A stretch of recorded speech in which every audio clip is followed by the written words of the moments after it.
ప్రభునందు ప్రియులైన మీకందరికీ యేసుక్రీస్తు ప్రభువారి నామంలో శుభవందనాలు తెలియజేస్తూ ఉన్నాం.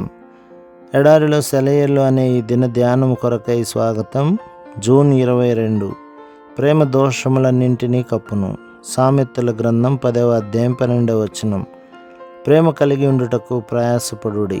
కొరింథీయులకు రాసిన మొదటి పత్రిక 14వ అధ్యాయం 1వ వచనం.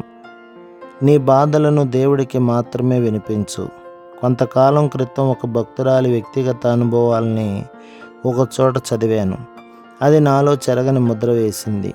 ఆమె ఇలా రాసింది: ఒక అర్ధరాత్రి నాకు నిద్ర పట్టలేదు. నాకన్నీ అన్యాయాలు జరుగుతున్నాయన్న భావం మనసంతా ఆవరించి కలవరపెట్టింది. అన్నిటినీ భరించే ప్రేమ నా హృదయాన్ని విడిచి వెళ్ళిపోయినట్టు అనిపించింది.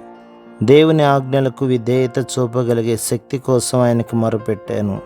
ప్రేమ అన్నింటినీ కప్పుతుంది. వెంటనే దేవుని ఆత్మ నాలో పని చేయడం ప్రారంభించాడు. చేదు అనుభవాలను మరచిపోగలిగే శక్తి నాలోకి ప్రవహించసాగింది. మనస్సులో ఒక గుంట త్రవ్వాను. ఏకాగ్రతతో మట్టి అంతా తీసి లోతైన సమాధి త్రవ్వాను. నన్ను గాయపరిచిన విషయాలన్నింటినీ అందులోకి దించి త్వరగా మట్టితో పూడ్చేశాను. దాని మీద గడ్డి దట్టంగా పెరిగిన మట్టి పెళ్ళల్ని కప్పాను. గులాబీలను ఆ గడ్డి మీద వెదజల్లి అక్కడి నుంచి వచ్చేశాను. విశ్రాంతికరమైన తీయని నిద్ర పట్టింది. భరించరాని బాధ పెడుతున్న గాయాలు కనీసం మచ్చైనా కనిపించకుండా మాయమైనాయి. ఈ రోజున నాకు ఆ గాయాలేమిటో కూడా గుర్తులేదు. కొండ ఎదను మచ్చ మిగిలింది. కొండ చర్య గాలివానకు జారిపడి చెట్టు చేమ పెరగవు కొండపైని పచ్చదనంలో కొట్టొచ్చినట్టు కనిపించే మచ్చ. ఏళ్ళు గడిచినాయి. మచ్చ కూడా ముస్తాబైంది.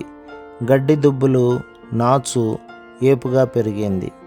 రెట్టింపైంది దాని సింగారం మచ్చ పడక ముందు కంటే. ఓ బేల హృదయంలో ఓ గాయం ఉంది. జీవన మాధుర్యమంతా చేజారిపోయింది. కాలం గడిచిన కొద్దీ ప్రేమ చేసిన పరిచర్య ఆ చేదును మార్చింది మధురంగా. అల్లన దేవదూత వచ్చింది. బాధను మాపే లేపనం పూసింది. గాయం మానిన గుండెలో మొలిచింది శాంతిని తెచ్చే శ్వేతవర్ణ ప్రేమ. ప్రభు మిమ్మును, మీ కుటుంబమును, మీ సంఘమును దీవించి ఆశీర్వదించునుగాక. ఆమేన్.